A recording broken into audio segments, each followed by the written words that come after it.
রপ্তানি আয় আর রেমিটেন্সে ভর করে ঘুরে দাঁড়াতে শুরু করেছে অর্থনীতি। বাড়ছে বিদেশি ঋণ শোধের পরিমাণ, সুশাসন ফিরতে শুরু করেছে ভেঙে পড়া ব্যাংকিং খাতে। ডলারের গতি প্রবাহ এখন অনেক ভালো, রেমিটেন্স বাড়ছে। রেমিটেন্স $1.7 বিলিয়ন মাসে নেমে যায়, আর এখন গত মাসের অ্যাভারেজ হচ্ছে $2.8 বিলিয়ন। তবে রাজনৈতিক অস্থিরতা বিরাজ করলে কোনো টেকসই উন্নয়নই হবে না বলে সতর্ক করেছেন ব্যাংকার ও অর্থনীতিবিদরা। শুক্রবার রাজধানীর রেসিডেন্সিয়াল মডেল কলেজে আয়োজিত অর্থনীতি অলিম্পিয়াডে অংশ নিয়ে ব্যক্তি ও বিশেষ গোষ্ঠীর স্বার্থ উদ্ধারে মনোযোগী না হয়ে দূরদর্শী কৌশলে রাজনৈতিক দলগুলোকে কাজ করার তাগিদ দেন গবেষণা প্রতিষ্ঠান সিপিডির নির্বাহী পরিচালক।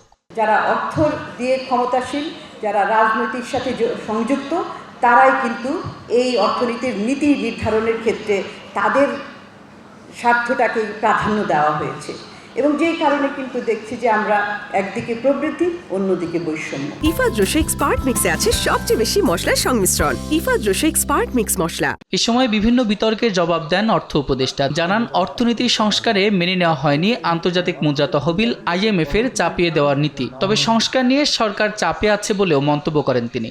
IMF ওয়ার্ল্ড ব্যাংকের কত কিছু কথাবার্তা বলে সেটা দেখতে এখন সুখকর না, এটা সাব অপটিমাল সলিউশন আমরা দিয়েছি, সেটা হয়তো পারি না, বা ওরা যে করতে যেত সেটা চাপিয়ে দিতে পারে না। এবার অর্থনীতি অলিম্পিয়াডে অংশ নিয়েছেন সারা দেশের 20,000-এর বেশি শিক্ষার্থী। সেরা 5 জন যাবেন আজারবাইজানের বাকুতে আয়োজিত আন্তর্জাতিক অর্থনীতি অলিম্পিয়াডে। সাদিক হাসান ইমন, সময় সংবাদ, ঢাকা।